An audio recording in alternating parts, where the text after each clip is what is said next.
Ladies and gentlemen, Dr. Timothy McKnight. Hey, everybody. Good evening. It's good to be here with you all. Hopefully you're all safe from the storm we had here in Northeast Ohio. Some of you are in different areas, but I know even in the deep South, you've had some bad weather. So hopefully everybody's got power and you're feeling safe and secure tonight. I get excited for some of these lectures more than others, and I'm really excited for tonight's. I know there was a lot of information that we shared on Sunday with you, 2 hours of information, in fact, but there was just so much that I did not feel we could cut out of the lecture because I felt like this was information all of you wanted, and there's a lot of information I thought you should have. So I tried to edit those 2 hours as brief as I could to hit the highlights tonight and leave some time for question and discussion. So let me begin with something that might make you smile. Hopefully you guys are past this at this point, that your diet has already started, your healthy lifestyle, your healthy nutrition has already started, and you're not thinking about really getting serious with it tomorrow or on Monday. Then for an inspirational story, I want to tell you a little story about my dad. In 1944, he was 17 years old, had just graduated from high school, and his brother was in the Marines, so he decided to enlist in the Marines. And within a year's time, he was trained, and he was fighting on the island of Okinawa, which was actually the bloodiest battle in the Pacific. More civilians, more Japanese, and more Americans were killed in that particular battle than any other battle. And he was a machine gunner and was close to, he actually walked over, there's a Hollywood movie, I forget, it was called Something Ridge. It was really good movie. He was in that area, had some pretty cool stories, and maybe I'll share some of those with you later. But after he came back from the war, he went to Ohio State and on the GI Bill, and he pole vaulted, and he was pretty competitive, was top 3 in the Big Ten when he was there. This picture is a picture of him underneath Ohio Stadium in 1948. They're actually dressed like it's summertime, but they were practicing under the stadium when it was wintertime. And what they did is they got these heated blowers. They got some electric heaters, and then they blew the heat on them. So they were on the other side of where they're looking. They're actually, the photographer is standing in the snow, and they're underneath having this warm air blowing on them as they practice pole vaulting in the winter. And we'll fast forward to his 91st birthday. He's approaching 95 now. On his 91st birthday, he had a birthday celebration. Actually, this was his 90th birthday because we had a big birthday. And this woman that's with him is Andrea Tibbetts. She is 92 years old. You might recognize that name. If I give you the name of Paul Tibbetts, that might be familiar for some of you. But the background story to Paul Tibbetts is he flew the Enola Gay in World War II, which dropped the first atomic bomb on Japan. This is Paul Tibbetts' second wife. And my dad and she met in the gym at the military base there in Columbus. Just workout partners started to talk to each other, and she was invited to the birthday party. So I heard him tell her that she was thankful for her husband because had he not dropped the atomic bomb, he would have probably died in the invasion of Japan. That was they were actually getting ready to invade Japan after the Battle of Okinawa was over. And so that probably saved his life because it predicted millions of Americans would have died in that invasion. So she came to his 90th birthday party, and she's in excellent health. She does yoga, and she's very fit and very active. It turns out that Paul Tibbetts lived about 5 miles away from where I grew up, and we didn't realize that till much later. So let me tell you, on his 90th birthday, or on his 90th, when he was 90, I called the ROTC commandant at Ohio State University, and I said, my dad has been doing push-ups every time Ohio State scores a touchdown for a number of years now. And would it be possible for a former Ohio State letterman who was also a World War II veteran to come and do push-ups with the cadets? So in his 91st year, I think this was, we had front row seats at the stadium. And they made a video out of this, and they They posted this online. I'm going to try to show you this video, share this with you as kind of an inspirational piece. At least it's fun for me to watch, and hopefully you'll enjoy it too.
So hopefully you enjoyed that little video. Oops, let me go back to the right spot.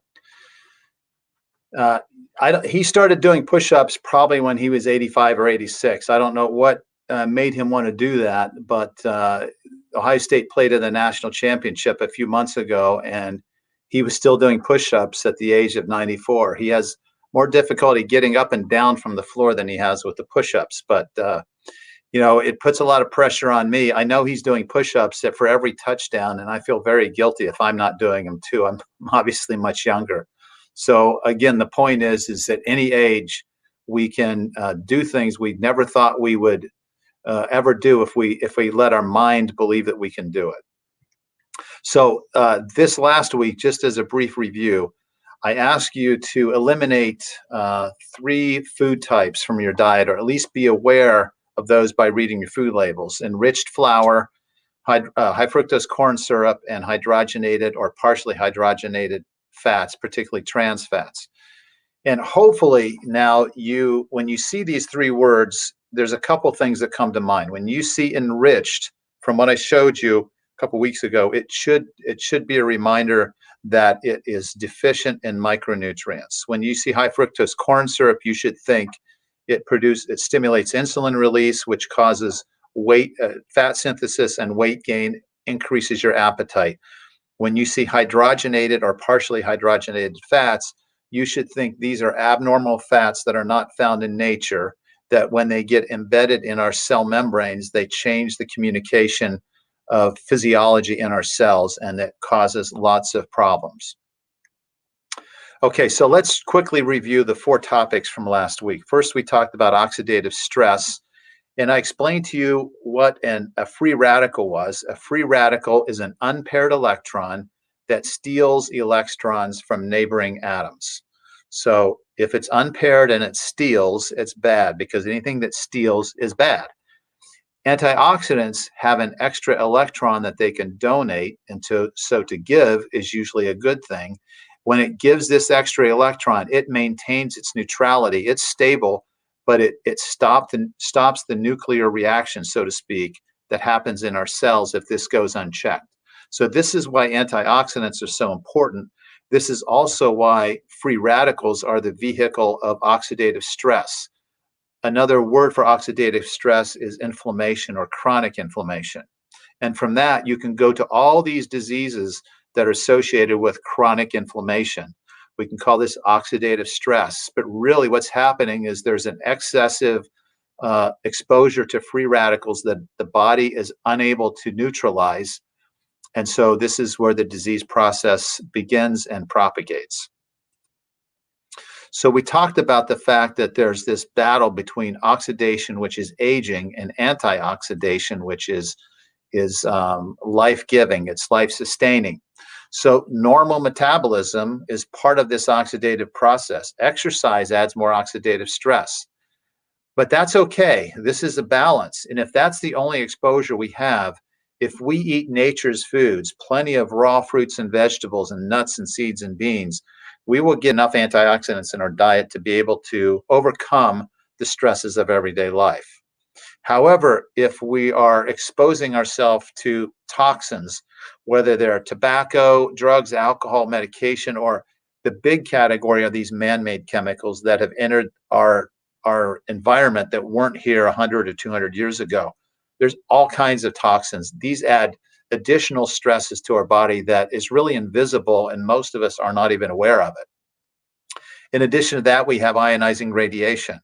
And so all of these combined can cause an imbalance of too much oxidative stress. This leads to accelerated aging. It leads to those telomeres that we talked about in the first week. They get shorter much faster. So you get old faster. You are more likely to suffer chronic inflammatory diseases like acid reflux and arthritis and diabetes and hypertension and heart disease and cancer and on and on and on. So in addition to the natural foods that most of us know we should eat, there's a role for supplements and there's a role for water, particularly ionized water. So those were the other 2 or 3 topics that we presented last on Sunday. So nature's prescription against free radical damage is perfect. Nature, or our creator, has given us exactly what we need. And what we need are colorful fruits and vegetables first and foremost.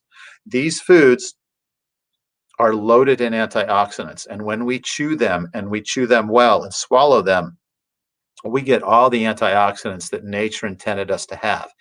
Now, we know we should eat these foods, but if we're honest with ourselves, or if you look at what other people eat, these foods tend to get left out of the diet because a Danish is so much more tasty with a cup of coffee, and pizza on a Friday night is much better than having a big vegetable salad. So these small little changes that we make become habit, and pretty soon most of our diet is not from the produce section.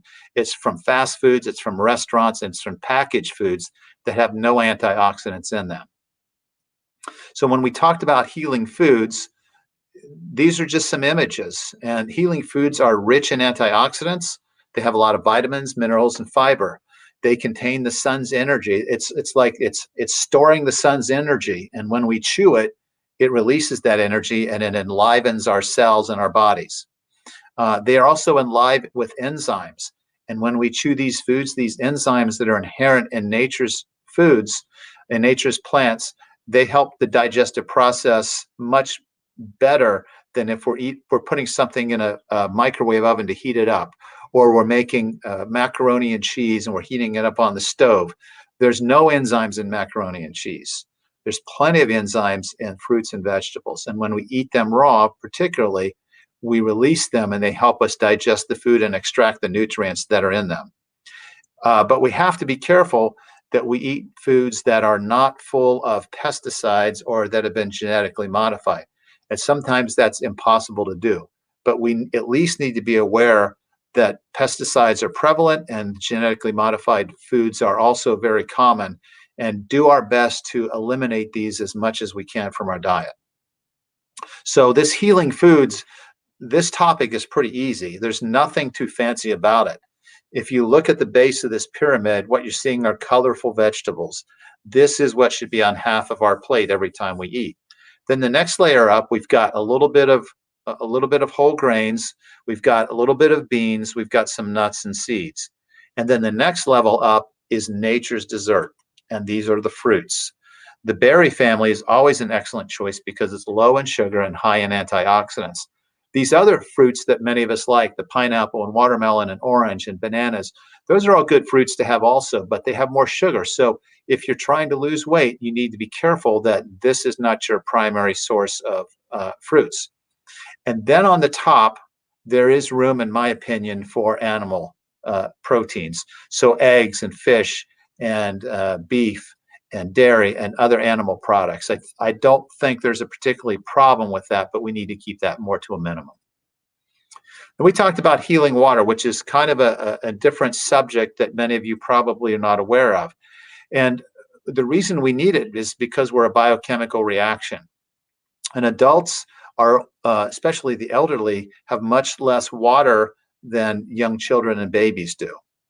So it's also the most common treatment in emergency rooms. We always start with hydration because we know that your body will function better if the cells and the enzymes are fully hydrated. Water is a great conductor of electricity. And so we are electrical energy and we need water for that conduction.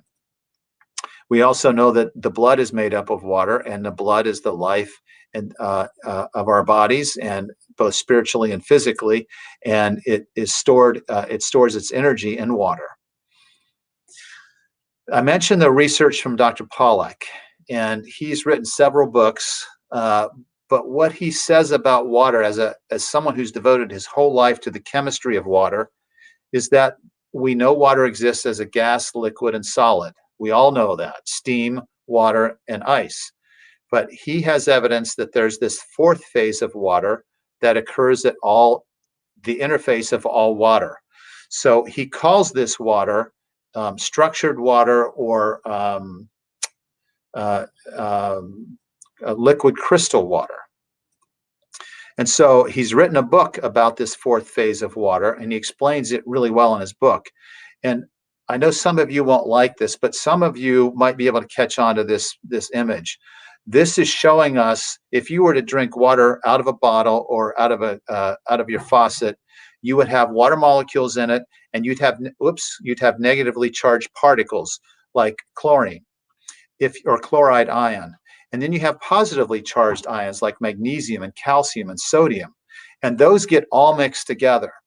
But when your body has energy in it, it will eliminate those minerals, and it will line the water molecules up side by side, layer by layer, by the polar positive and negative charges that they have. And when this happens, this forms a very tight, strong bond. And this is happening at the surface of a different type of medium. So whether this is air on top of a pond, whether this is around your cell membrane, which is fat, or whether this is water that surrounds a protein in your cells, the water orients itself in this order, which we call this the exclusion zone, where we're excluding all the minerals. This gives the water a very unique property when you just have the water at these interfaces. So the interesting part about this is this obeys nature's lessons of balance, harmony, order and sequence, and independence and interdependence. And so again, I mentioned this happens inside your cells. It's also found at the surface of water. This is what gives water the surface tension that allows certain insects to not sink into the water. There's that strong tension because water molecules are lined up side by side, layer by layer, and it makes it very, very strong and difficult to penetrate. But the most important feature of water molecules lining up side by side is it allows for the rapid transfer of energy. It's much faster than nerve conduction, and it conducts protons, which are the energy that our bodies make, or what's the unit that our bodies make energy from, 40 times faster than bulk water. So wouldn't you want to have water that had this liquid crystal-like feature, because you'll conduct energy much faster. If any of you remembered ATP synthesis in biology, ATP, the energy of our cells, is made by the flow of protons, and you want those protons to pass their energy on quickly from one molecule to the next to make ATP. Dr. Pollack believes you can make energy faster and more efficiently if your body is made up of more of this liquid crystal water. So I mentioned that I had learned about this several years ago and was very skeptical, and I started doing some research, and I found actually a lot of research on this. So I wrote a book. It's not a real long book. It's still, I think you can get it on Amazon. I'm not sure if it's still, I don't know if there's any new versions available. I think there's about 30,000 copies printed, and I've since lost my connection with the publisher. So I'll have to publish this again in the future. I actually want to modify the book slightly and add some more information to it. But I cited a lot of the research which has been done in Korea and China and Japan and other countries around the world. But we're actually getting more and more research all the time on water. And I meant to, maybe I'll share an article that I came across the other day on the Facebook page. But this is something that most medical providers are clueless about, but it can really make a difference in improving your health. I've cited a couple of places that you can go if you want to see more information. I have a friend who is in this business, and you would go to kangenbrochure.com for information. There's also an excellent video that Pat Boone was a part of several years ago. If you Google Pat Boone introduces Kangen water, select the video that's 30 minutes, and you watch a really beautiful demonstration showing you all the features of the water, how it cleans your produce, it cleans the pesticides off. You can use it to clean your laundry. You can use it as a disinfectant. You can kill bacteria with it. I personally feel that we should be taking this water and spraying down hospital rooms with it to kill all the bad infections that we worry about in hospitals, because research says it kills these bacteria. And again, I mentioned, I think last week, that Tom Brady, who has now won 7 Super Bowls, has this machine, same machine I have in his kitchen. This is just a picture showing you, and again, if you watch the video, it'll be more impressive live, because they're actually having people try tomatoes that have had the pesticides washed off with the water. You can see the yellow here is the pesticides that have come off, and versus a bowl of cherries that had tap water in them. And people, if they're blinded, they can tell a difference in the taste between these waters that have been cleaned of the pesticides and those that haven't. The tomatoes that are clean taste much better. They taste juicier. You appreciate the tomato taste, and they taste sweeter. Another feature of the water is that it's very alkaline, or you can push a button and make it alkaline. This alkaline water here with a pH of about 9.5 is it's more similar to your body. If you drink acidic drinks all day long, whether they're soft drinks or bottled water, these are oxidizing. These will cause you to age because they have chlorine in them and other products that cause oxidation. So we're trying to eliminate as much as we can that's oxidizing from our body. This is showing you probably the most important feature of the water, which is that it's electron rich. And I will post a video on Facebook Live sometime this week or before next week, and I'll show you with my ORP meter how you can measure this, and I'll show you the antioxidant measurement from my machine, which I've had it as high as -600 at times, versus these drinks that are oxidizing. So if it's a positive oxidation reduction potential, it's positive in millivolts, it's an electrical unit, and that means it's oxidizing. That means it's inflammatory. That means it has free radicals. That means it causes oxidative stress. We're trying to avoid these. We're trying to use anything that's negative in its oxidation reduction potential and make it put as much of those kind of things in our body, because this allows our body to restore itself and heal. Then we talked about healing supplements, and we talked about the fact that the foods today have much fewer nutrients than they did in the 1940s, and that's because many of the fruits and vegetables that we grow are grown on farmlands that are deficient of these micronutrients. Now, I know there are farmers who are adding more than just the nitrogen, phosphorus, and potassium, which those are the key minerals that help the crops grow and look healthy. And they're starting to add the micronutrients as well. But I'm not sure that this is widely available, and I'm not sure that we're getting the nutrients that we're still looking for in our foods that we grow or that someone else grows for us. And we talked about the RDA, the recommended dietary allowance. In the first 47 years, we revised these standards 10 times. And by the 10th revision, they gave up trying to tell each individual what they needed, because it was so hard to do, and they weren't confident in the recommendations they were giving. And this statement here by the Food Nutrition Board is critical because it's telling us there's a lot of qualifiers here.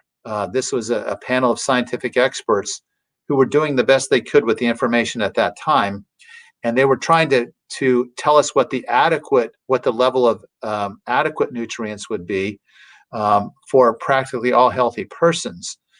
But it's hard to know who's healthy, and it's hard to know who qualifies for this. And being adequate is often not good enough. And I told you that for me to be adequate in my vitamin C intake leaves me personally vitamin C deficient, because I've done studies on myself in blood work, and I can tell you that that's true for me.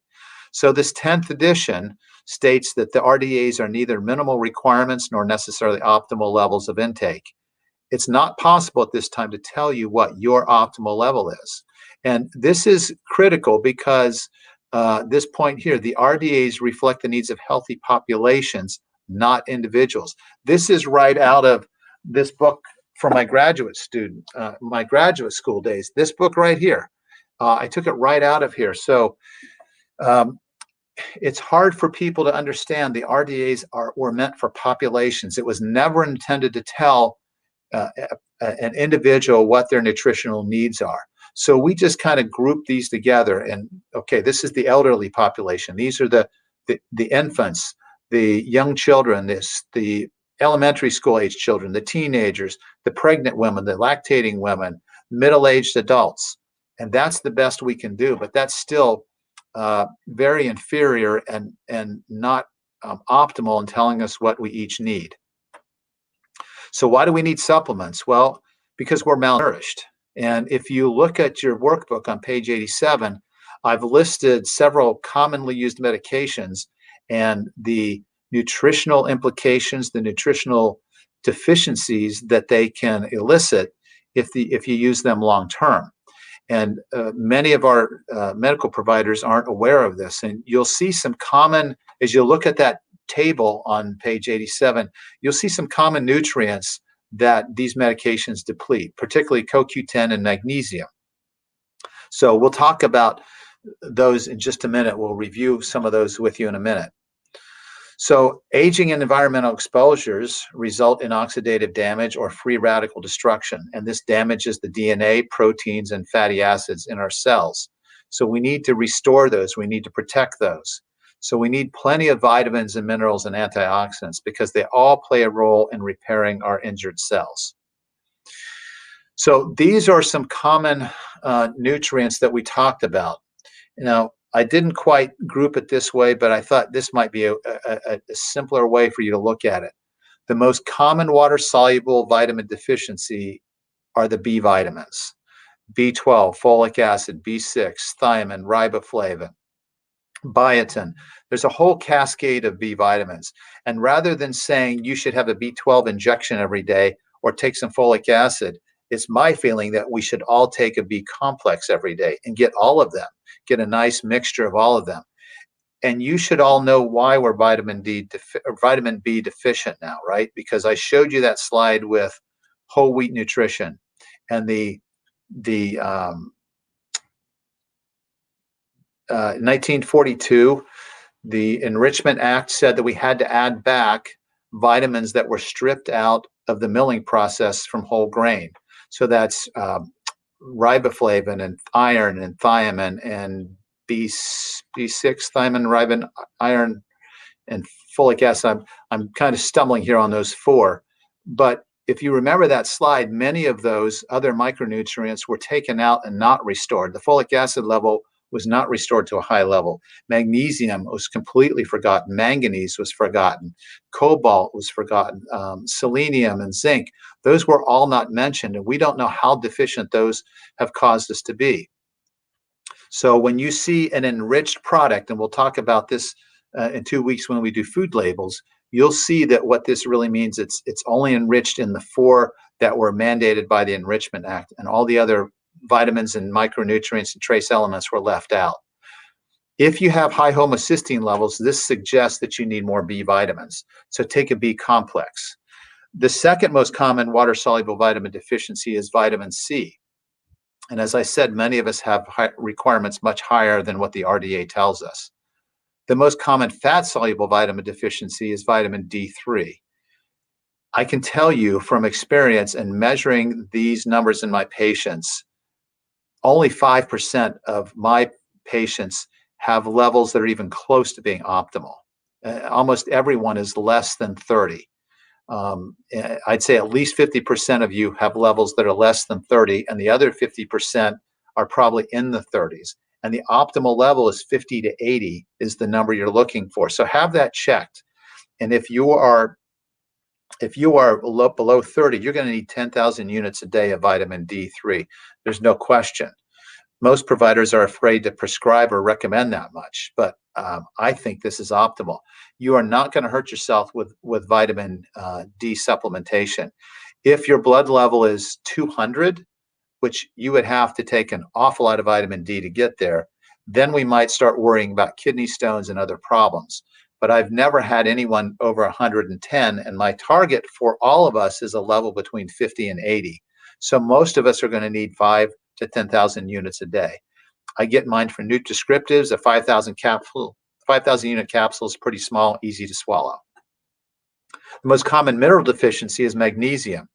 And again, you should know why that is. The reason is because a lot of the magnesium we would get from wheat, and that has been stripped and not added back.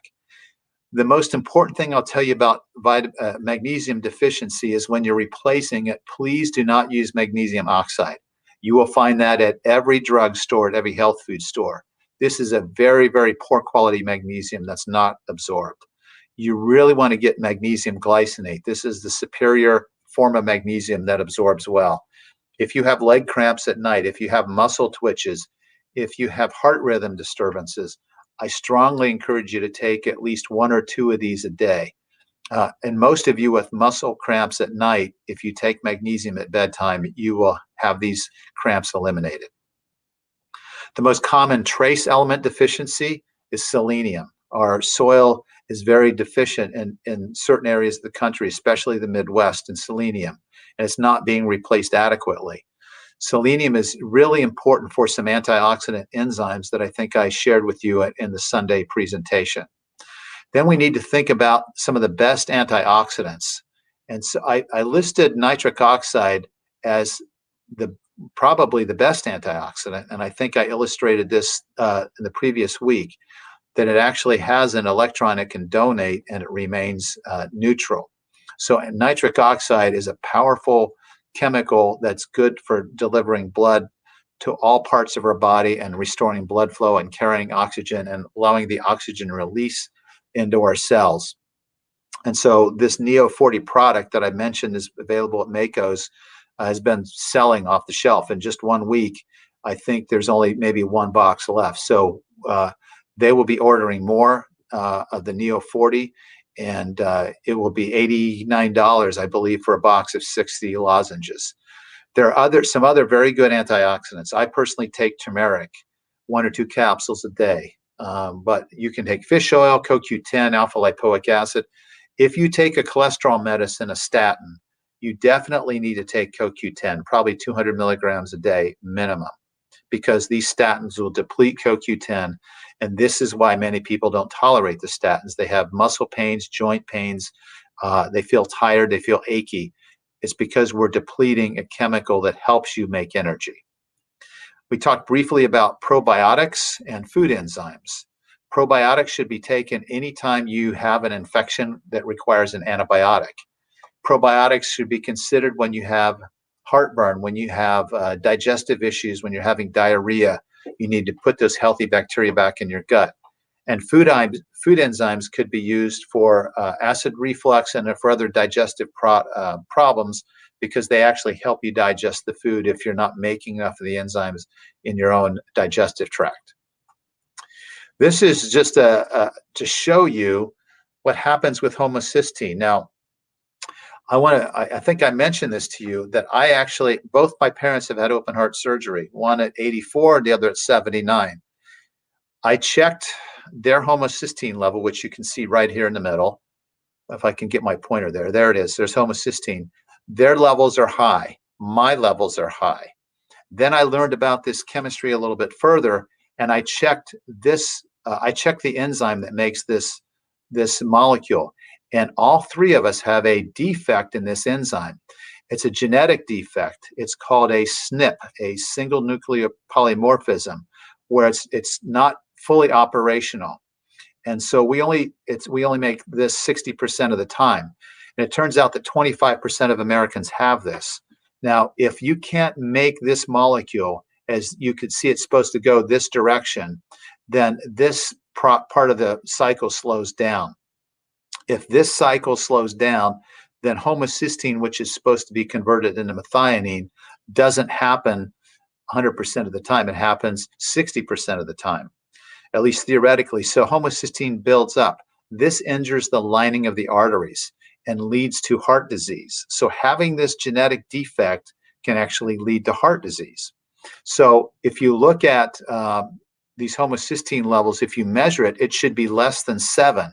You can have your medical provider measure this, and if your level is above 7, you may be at risk for the development of heart disease because this injures blood vessel linings. Here's the interesting thing about this. To fix this particular problem, you just replace the vitamins that are required to drive this homocysteine level out this way. So you can take B6, or you can take folic acid to help it move it this way, or B12 to move it this way. So taking all of these as a supplement will lower the homocysteine level because it drives the chemistry where it's intended to go. So rather than take these separately and buy separate supplements, get them in a B complex where you're going to have all three. It's very simple to do. Now, let me take you one step further. Now, this is pretty complex, and I don't want to overwhelm you or bore you with the complexity of this, but let me just show you, take you one step further into how vitamin B deficiencies can actually deplete nitric oxide and another mechanism and lead to heart disease. So here's the genetic defect that 25% of us have. This is like a watch or cogwheels. You can see all these cycles kind of depend on each other. And if they're all functioning, there's no problem. But if this particular wheel slows down because this enzyme isn't working, it's going to affect this wheel and it'll affect this wheel. So we talked about homocysteine levels will build up if this wheel doesn't turn right because of the enzyme defect. Then we talked about this nitric oxide synthase it's an enzyme that makes nitric oxide. If this wheel is turning slow, then this wheel turns slow, then this wheel turns slow, and you don't make nitric oxide gas right here. So you can see if you've got a defect anywhere here with folic acid, B12, or B6, this slows this wheel down, which slows this, and then there's the defect in nitric oxide. So guess what happens to people who have this problem? Down the road, they can become like my parents. They can have heart disease and open heart surgery, not young, but later in life because the effects build up. My father at 94 needs to fix his nitric oxide problem. When I see him again, he gets a box of Nia 40. He's going to take 2 a day for a month, and I'm going to look to see if his mental speed, his cognitive abilities improve. And I think they will because he'll make more nitric oxide. It will deliver more blood to his brain, and his thinking and his short-term memory should be improved. He doesn't have Alzheimer's, but he does have some memory issues. Okay, other factors that can affect our nutrition is the health of our gut. These are just some clues that your gut might not be healthy. The bacteria in your intestinal tract might not be balanced. If you've had these, you probably have an imbalance that needs to be corrected. You can have environmental toxins that will affect your nutritional health. Just as I showed you with the medications, they can cause a depletion of many of the micronutrients. Then there's prescriptive medicines, which I mentioned on page 87. And then there's a diet that's low in live enzyme-rich food. Nature wants us to eat these foods that look like plants, wants us to chew them up well, and that gives us the nutrition and the antioxidants, and it feeds the bacteria in your gut with the nutrients they need to stay healthy so they can continue to help us in an interdependent way to help us extract nutrition. They help make vitamins and help our digestive process. So your overall health, including chronic disease and activity, sleep patterns, stress levels, all of these affect your nutritional health. So we talked about these dietary recommendations. If you ask me what I would recommend that you take, this is what I would tell you. This is what I take. Everything that you see highlighted in a bold face is what I take every day. And this is how I take it. So vitamin C, a total of 2,000 milligrams a day. It's interesting that these same recommendations, if you look at the nutritional experts who are trying to help us prevent ourselves from getting sick from COVID, they're making the same recommendations for vitamin C, vitamin D, and for zinc. So I'm just adding a couple others. We all need a B complex. A B complex will turn your urine bright yellow because riboflavin is in B complex and it makes things very yellow. Magnesium glycinate, 1 or 2 a day. If it gives you diarrhea, then you have to cut back. If you can't tolerate magnesium glycinate, then take a hot bath 2 or 3 times a week with 2 or 3 cups of Epsom salts, which is magnesium sulfate. That will absorb in your skin, and that's another way to get magnesium into your system. Selenium is a trace element that I mentioned is low. I don't think you need to take that every day, so I take it on Monday, Wednesday, and Friday. And then pick one antioxidant. I don't personally take a multivitamin. I don't think there's really much utility in it. If you eat a healthy diet, I think supplementing with these key vitamins and minerals is all you need to do. You could consider fish oil. I've done fish oil. I took probiotics when I was on antibiotic last fall, and then food enzymes for those of you who are having these chronic reflux issues.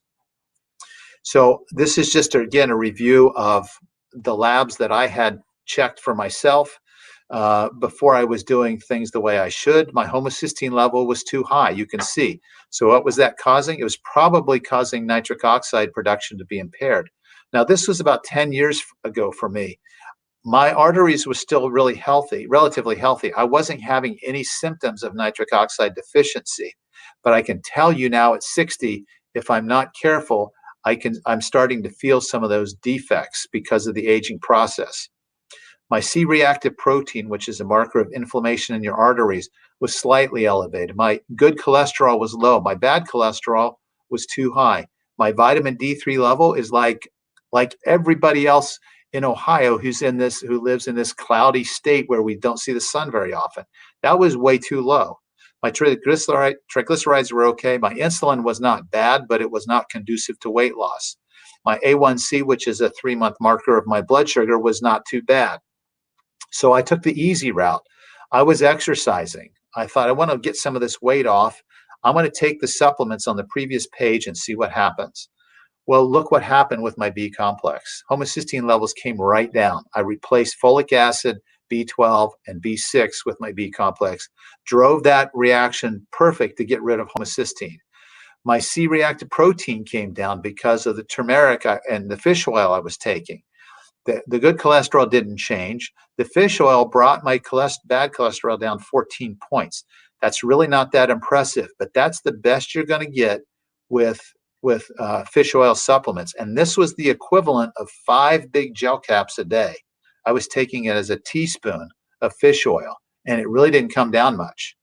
My vitamin D3 level went up to 15 points, because I was taking a 5,000 unit capsule. I thought for me that would be enough, but it's not enough. And my triglycerides came down a little bit because I was taking fish oil.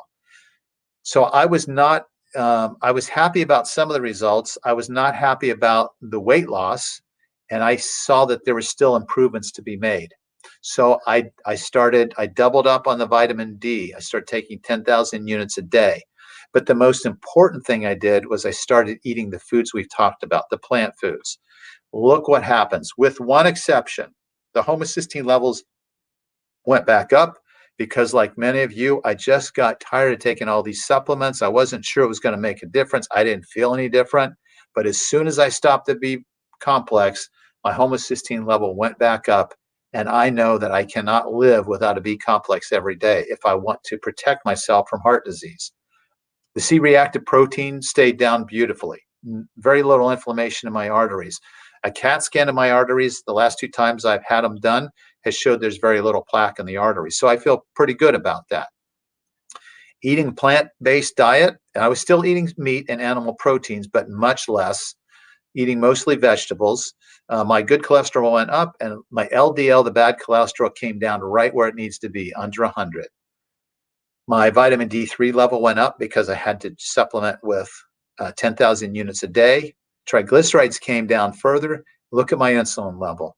If you would walk in my office with an insulin of 4 that goes to an insulin of 2, I would automatically ask you, how much weight have you lost? You've probably done pretty good, haven't you? Because that tells me that you've got sugar out of your diet and you're eating clean. And you can see that I had 15 pounds of weight came off rather quickly within 2 or 3 months. And I really didn't feel like I was starving myself to get there. So this is the power of supplements, how it can change your physiology. The best thing about this was how I was feeling about myself, feeling thin, feeling like I could move, having more energy, less joint pain, less arthritic pain. These numbers were reassurance that I was doing the right thing. The challenge is to continue to eat this way and to take these supplements, because it really wasn't the supplements that changed how I felt. It was the plant-based diet that changed how I felt and changed my weight. So selecting a quality supplement, my recommendation is to avoid the discount chains, to use health food store for the higher quality products, and check with the supplement manufacturers. I've done my research, and nutriscriptives.com is the product line that Mako's Market Pharmacy carries. This is what I take, and Mako's does a great job of making these available at a very good price. So if you live out of the area, you might want to talk to them about having those supplements maybe sent to you. But you can go to Nutriscriptives and you'll have to pay for shipping at a slightly higher retail price than Mako's would give you. Who's responsible for ensuring the safety and efficacy of these supplements? Well, no one is really ensuring their safety. They're not reviewed by anybody in the government before they're marketed. The manufacturers of these supplements are responsible for making sure their products are safe before they go to market.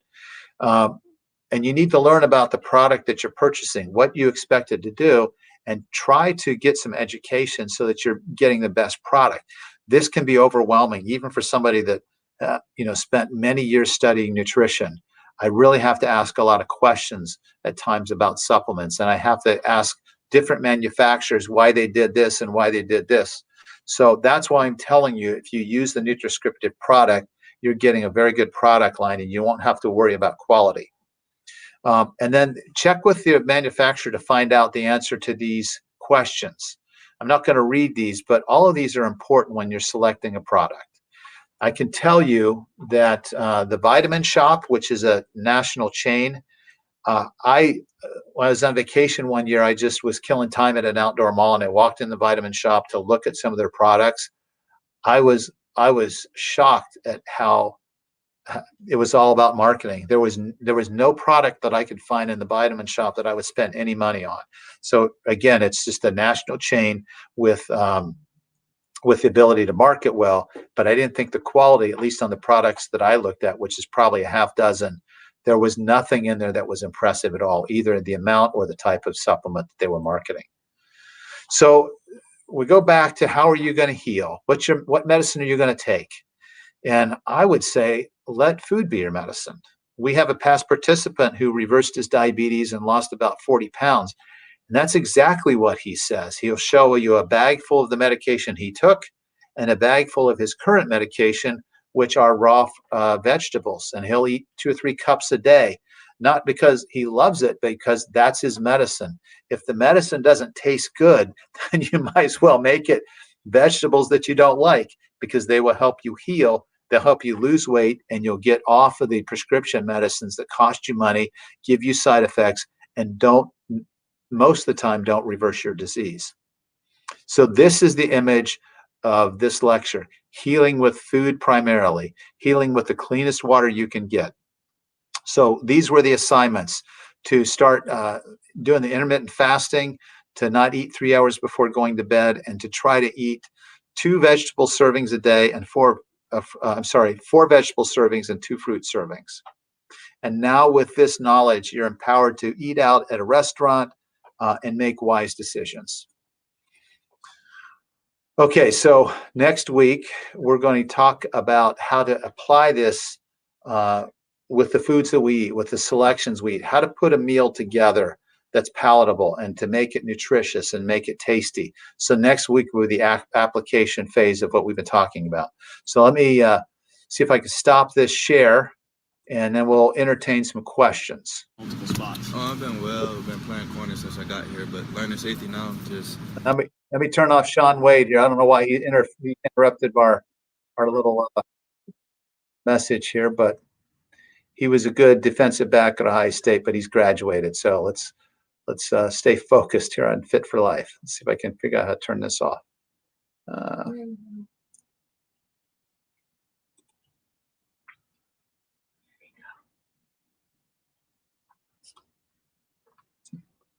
Okay, first question. Can you take Neo 40 if you're already on medicine for high blood pressure? Yeah, that's a great question, Beverly. I watched Dr. Bryan's lecture. It was about a 60-minute lecture. I took about 5 pages of notes, and he did say in this lecture that this Neo 40 product would not lower your blood pressure to any point where you would have to worry. It would lower your blood pressure only as much as it needs to go.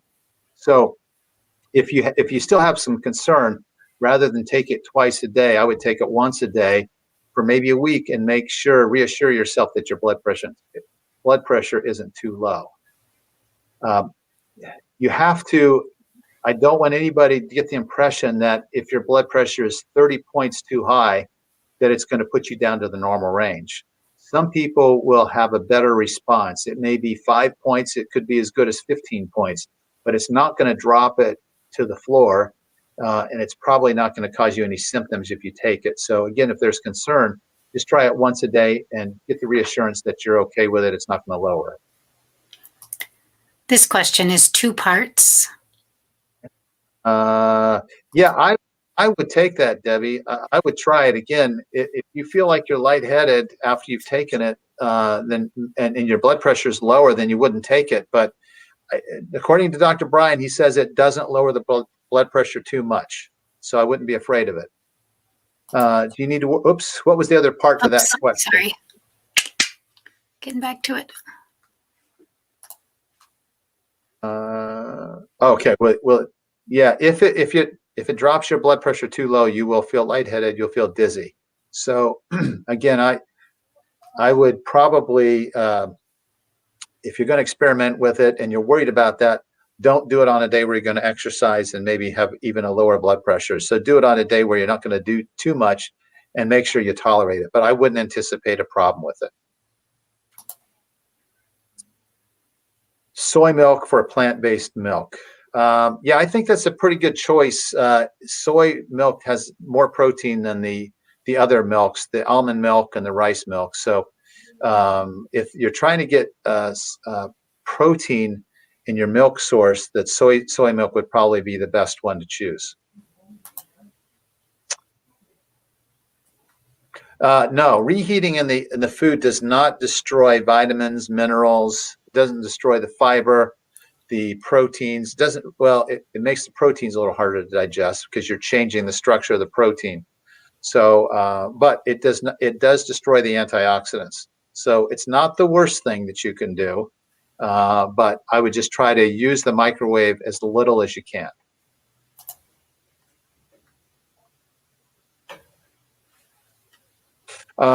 Yeah, so the problem with wrinkles is in the aging process, the oxidative stress, the inflammation that your body undergoes with sunlight, with age, with medications, and all the oxidative stresses, the collagen molecule starts to change, and it doesn't hold that tense, tight, elastic quality. So it doesn't keep the skin as taut. And there's not much you can do once you've lost that. What you can do is take vitamin C and zinc to keep your collagen healthy, because those are nutrients required to make collagen. The only other thing I could recommend is make sure that you have good muscle tone. I'm not saying you've got to get big muscles, but if you do exercise your muscles, you'll put a little bit of weight on that will replace some of that fat and may help to dissipate some of the wrinkled appearance that you have. Of course, the last option you have would be plastic surgery if you really needed it, but I don't think you need it, Sandra. I think you look great. Okay, well, thank you all. There's one more question. Are sprouted grain breads allowable? Sprouted grain breads. Yes, those are, I can't tell you why, but those have been, I've been told that those are healthy grain options. So the sprouted grain breads would be probably good to try. So thank you all. This was fun. I'm looking forward to next week. I am going to be sharing some videos on Facebook. I hope you're watching it. I know some of you are, but I worry that some of you are not seeing some of the conversations or the other things that we're sharing. So I encourage you all to check in now and then on our Facebook page and see what's happening with the rest of the group and with what Kelly and I are sharing. So have a great week, and we'll see you next one.